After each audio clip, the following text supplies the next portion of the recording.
नमस्कार दोस्तों इसके पहले की वीडियो में मैंने आपको 17वें बेताल की कहानी सुनाई थी। आज उसके आगे की कहानी लेकर आया हूँ। राजा यशोधन और सेनापति बलधर की कहानी का सही उत्तर राजा विक्रम से प्राप्त कर बेताल पुनः उड़ गया। उस भयानक रात में राजा विक्रमादित्य जब उस शिंशपावृक्ष के पास फिर पहुंचे तो वहां का बदला दृश्य देखकर कुछ विस्मित सा हो गए।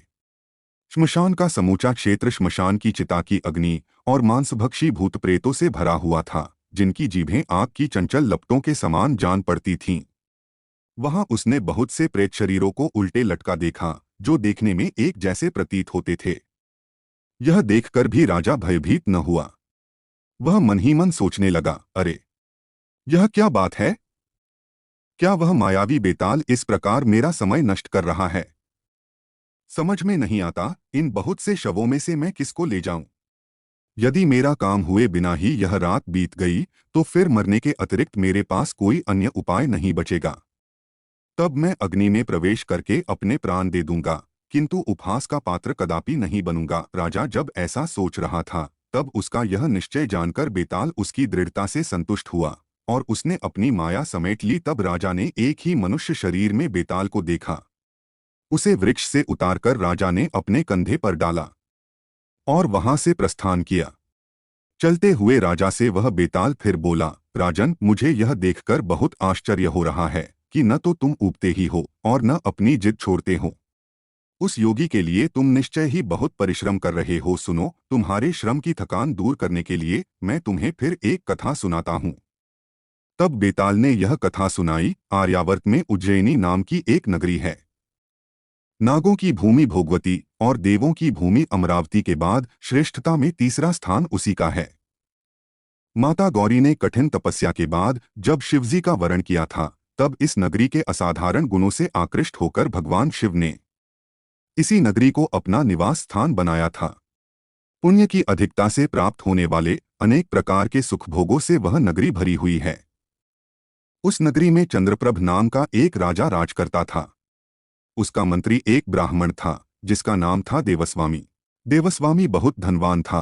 उसने बहुत से यज्ञ भी किए थे। समय पाकर उसे चंद्रस्वामी नाम का एक पुत्र पैदा हुआ। यद्यपि उसने विद्याओं का अध्ययन किया था, फिर भी जवानी में उसे जुआ खेलने का व्यसन पैदा हो गया। एक बार चंद्रस्वामी जुआ खेलने के लिए किसी बड़े जुआखाने में गया। वहां एक से बढ़कर एक जुआरी पहले से ही मौजूद थे। चंद्रस्वामी उनके साथ जुआ खेलने लगा। दुर्भाग्य से वह अपना सारा धन हार गया। स्थिति यहाँ तक पहुँच गई कि वह अपने वस्त्र तथा दूसरों से मांगा हुआ धन भी हार गया। मांगने पर जब वह उस रकम को नहीं चुका सका तो उस जुआखाने के मालिक ने उसे डंडे से खूब पीटा। डंडे की चोट से चंद्रस्वामी का सारा शरीर घायल हो गया। कई दिन तक वह उसी जगह मुर्दे के समान घायल पड़ा रहा। यह देखकर उस जुआखाने के मालिक ने अपने जुआरियों से कहा, सुनो मित्रों, 3 दिन हो गए, यह तो आंखें ही नहीं खोल रहा, पत्थर के समान हो गया है। तुम इसे मार डालो और इसका शव किसी अंधे कुएं में फेंकाओ। तुम लोगों को इसके लिए मैं उचित मुआवजा दे दूंगा। उसके ऐसा कहने पर दूसरे जुआरी चंद्रस्वामी को वहां से उठाकर ले गए और कुएं की खोज में दूर एक वन में जा पहुंचे। वहां एक बूढ़े जुआरी ने दूसरों से कहा, यह तो लगभग मर ही चुका है, फिर इसे कुएं में फेंकने से क्या लाभ? बेहतर है हम इसे यहीं छोड़ दें और उस जुआघर के मालिक से जाकर यह कह दें कि हम उसे कुएं में डाल आए हैं। सबने उसकी बात का समर्थन किया और वे चंद्रस्वामी को छोड़कर चले गए। चंद्रस्वामी को होश आया तो उसने स्वयं को एक निर्जन वन में पाया। वहां एक शिवालय बना हुआ था। तब वह लड़खड़ाता सा उठा और थकेत के कदमों से उस मंदिर में चला गया। अंदर पहुंचकर जब उसकी हालत थोड़ी और सुधरी तो वह दुहखी होकर सोचने लगा, कैसे दुहख की बात है कि मुझे उन जुआरियों ने धोखे से लूट लिया। मैं नंगा हूँ, घायल हूँ, धूल से मेरा शरीर भरा हुआ है। ऐसी हालत में मैं जाऊं भी तो कहाँ जाऊं? मेरे पिता, मेरे संबंधी और मेरे हितैषी मित्र मुझे देखकर क्या कहेंगे? इसलिए मैं अभी तो यहीं ठहरता हूँ।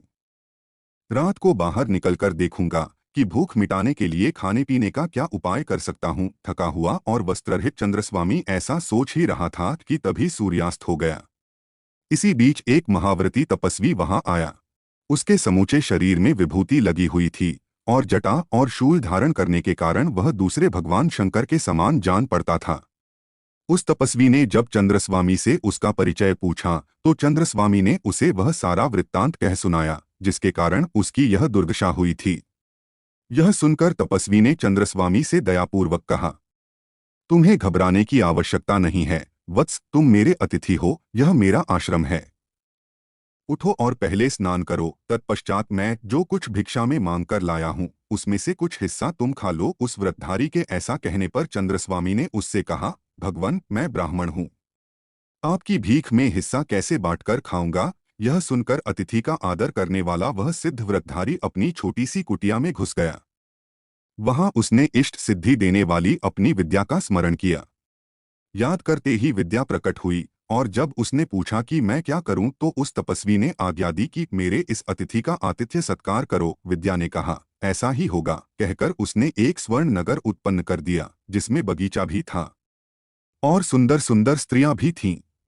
उस नगर से निकलकर सुंदरियां विस्मित चंद्रस्वामी के पास आईं और बोली, भद्र, उठो, स्नान भोजन करो और अपनी थकावट दूर करो। यह कहकर वे उसे अंदर ले गईं। स्नान कराकर उन्होंने उसके शरीर पर अंगराग लगाया। उनके द्वारा दिए गए उत्तम वस्त्र पहनने के बाद वे उसे एक दूसरे सुंदर भवन में ले गईं। उस भवन के अंदर उसने एक सर्वांग सुंदर युवती को देखा जो उन सबकी प्रधान जान पड़ती थी और जिसे मानो विधाता ने बड़ी कुशलता से अपने हाथों स्वयं गढ़ा था। उसने उत्कंठापूर्वक चंद्रस्वामी को अपने आसन के आधे हिस्से पर बैठाया। फिर उसके साथ ही उसने दिव्य भोजन किया। भोजन के उपरांत चंद्रस्वामी ने स्वादिष्ट पके हुए फल और फिर तांबूल खाया। फिर उसके साथ नरम बिस्तर पर सोकर चरम सुख प्राप्त किया। सवेरे जब चंद्रस्वामी जागा तो वहां केवल उसे शिवालय ही दिखाई दिया। वहां न तो वह दिव्य स्त्री थी, न नगर था और न वे दासियां ही थीं। तभी मठी के भीतर से हंसता हुआ वह तपस्वी निकला। उसके यह पूछने पर कि रात कैसी कटी, उदास चित्त वाले चंद्रस्वामी ने उससे कहा, भगवन, आपकी कृपा से रात तो मैंने बहुत सुखपूर्वक बिताई, लेकिन अब उस दिव्य स्त्री के बिना मेरे प्राण निकले जा रहे हैं। यह सुनकर उस दयालु तपस्वी ने मुस्कुराते हुए चंद्रस्वामी से कहा, तुम यहीं ठहरो वत्स, रात को तुम्हें फिर वही सुख प्राप्त होगा। तपस्वी के कहने पर चंद्रस्वामी वहीं ठहरकर तपस्वी की विद्या के प्रताप से वह हर रात सुख भोगने लगा। धीरे धीरे इस विद्या का प्रभाव जानकर देव प्रेरणा से एक दिन चंद्रस्वामी ने उस तपस्वी को प्रसन्न करके कहा, भगवन, मुझ शरणागत पर यदि सचमुच आपकी कृपा है तो मुझे यह विद्या सिखा दीजिए जिसका ऐसा प्रभाव है। चंद्रस्वामी द्वारा आग्रहपूर्वक ऐसा कहने पर तपस्वी उससे बोला, वत्स, यह विद्या तुम्हारे लिए असाध्य है क्योंकि इसकी साधना जल के अंदर की जाती है। जो साधक वहां इसकी साधना करता है उसको भरमाने के लिए कई मायाजाल उत्पन्न होते हैं जिसके कारण वह सिद्धि नहीं प्राप्त कर सकता। वहां उसे ऐसा भ्रम होता है कि उसका फिर से जन्म हुआ है। तब वह अपने को बालक, फिर युवक, फिर विवाहित मानता है और उसे जान पड़ता है जैसे उसके यहाँ पुत्र उत्पन्न हुआ हो। तब वह झूठे मोह में पड़ जाता है कि यह मेरा मित्र है और यह शत्रु। उसे न तो इस जन्म का स्मरण रहता है न ही इसका कि उसकी क्रियाएं विद्या की साधना में लगी हुई हैं। जो लोग 24 वर्ष की आयु तक गुरु के द्वारा विद्या पढ़कर ज्ञान प्राप्त करते हैं उन वीर पुरुषों को इस जन्म का स्मरण रहता है और वे जानते हैं कि यह सब माया का खिलवाड़ है और विद्या की सिद्धि के बाद जल से निकलकर परम सिद्धि का दर्शन करते हैं। तपस्वी ने आगे बताया, जिस शिष्य को यह विद्या दी जाती है उसे यदि यह सिद्धि नहीं मिलती तो अनुपयुक्त पात्र को शिक्षा देने के कारण उसके गुरु की भी विद्या नष्ट हो जाती है। मेरी सिद्धि से ही तुम्हें उसके सब फल प्राप्त हो रहे हैं। अतः इसके लिए तुम आग्रह क्यों कर रहे हो? कहीं ऐसा न हो कि इससे मेरी सिद्धि भी नष्ट हो जाए और जिसके द्वारा तुम ये सुखभोग प्राप्त कर रहे हो तुम्हें उससे भी वंचित होना पड़े। तपस्वी के ऐसा कहने पर चंद्रस्वामी ने हठपूर्वक कहा, हे महात्मन, आप चिंता न करें, मैं सब कुछ सीख लूंगा। इसके बाद तपस्वी ने चंद्रस्वामी को विद्या सिखाना स्वीकार कर लिया। सज्जन पुरुष आश्रितों के अनुरोध पर भला क्या नहीं करते। तब वह नदी तट पर ले जाकर चंद्रस्वामी से बोला, वत्स, इस मंत्र का जाप करते हुए जब तुम माया के दृश्य देखो तो सावधान रहना और मेरे मंत्र से सावधान रहकर माया की अग्नि में प्रवेश करना। मैं तब तक तुम्हारे लिए नदी के इस तट पर रुका रहूंगा। यह कहकर उस व्रतधारी ने आचमन करके चंद्रस्वामी को विधिपूर्वक वह विद्या सिखाई। अनंतर नदी के तट पर स्थित अपने गुरु को चंद्रस्वामी ने सिर झुकाकर प्रणाम किया और शीघ्रतापूर्वक नदी में उतर गया। जल के भीतर जाकर वह उस मंत्र का जप करने लगा। तब माया के मिथ्या प्रभाव से मोहित होकर सहसा ही वह अपने इस जन्म की सारी बातें भूल गया। उसने देखा कि वह स्वयं किसी दूसरी नगरी में किसी अन्य ब्राह्मण का पुत्र होकर उत्पन्न हुआ। अनंतर वह धीरे धीरे किशोर हुआ। उसका यज्ञोपवीत हुआ, उसने विद्याएं पढ़ी, विवाह किया और उसके सुख दुख में पूरी तरह लिप्त रहकर संतान लाभ किया। वहां पुत्र स्नेह के कारण स्वीकार किए हुए अनेक प्रकार के कार्यकर्ता और माता पिता तथा कुटुंबियों की प्रीति से बंधा वह रहने लगा। इस प्रकार वह झूठे जन्मांतर का अनुभव कर रहा था। तभी समय जानकर उसके गुरु उस तपस्वी ने चेतना उत्पन्न करने वाली अपनी विद्या का प्रयोग किया। उस विद्या के प्रयोग से शीघ्र ही उसने मायाजाल को भेद कर चेतना प्राप्त की। उसे अपने गुरु का स्मरण हो आया और उसने मायाजाल को भी पहचान लिया। दिव्य और असाध्य फल की प्राप्ति के लिए जब वह अग्नि में प्रवेश करने को उद्यत हुआ, तब वृद्ध और विश्वासी उसके गुरु एवं उसके कुटुंबीजन उसे ऐसा करने से रोकने लगे। उन लोगों के बहुत समझाने बुझाने पर भी दिव्य सुख की लालसा से वह अपने कुटुंबियों सहित नदी के उस तट पर गया जहां चिता बनी हुई थी। वहां उसने अपने बूढ़े माता पिता तथा पत्नी को मरने के लिए उद्यत देखा। अपने बच्चों को भी रोता देखकर वह मोह में पड़ गया। वह सोचने लगा, मैं यदि अग्नि में प्रवेश करूंगा तो मेरे ये सभी संबंधी मर जाएंगे। मैं यह भी नहीं जानता कि गुरु की बात सच्ची भी है या नहीं। तब मैं क्या करूं? अग्नि में प्रवेश करूं या नहीं? किंतु अब तक तो सारी बातें गुरु के कहने के अनुसार ही हुई हैं, आथ यही बात झूठ कैसे होगी? इसलिए मुझे चाहिए कि मैं प्रसन्नतापूर्वक अग्नि में प्रवेश करूं। मन ही मन ऐसा सोचते हुए उस ब्राह्मण चंद्रस्वामी ने अग्नि में प्रवेश किया। अग्नि का स्पर्श जब उसे बर्फ के समान ठंडा जान पड़ा तब उसे आश्चर्य हुआ। तब तक माया का प्रभाव जाता रहा।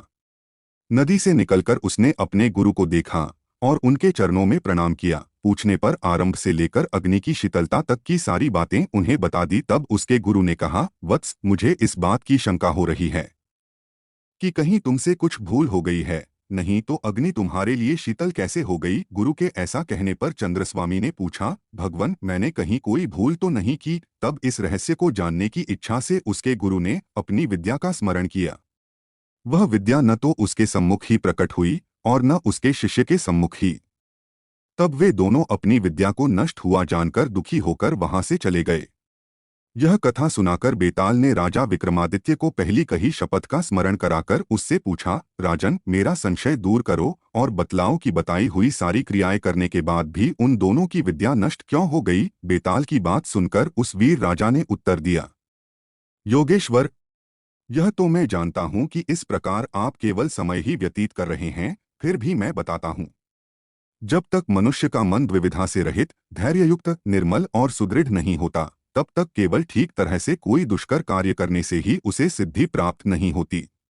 वह मंदमती ब्राह्मण युवक चंद्रस्वामी काम करके भी द्विविधा में पड़ गया था।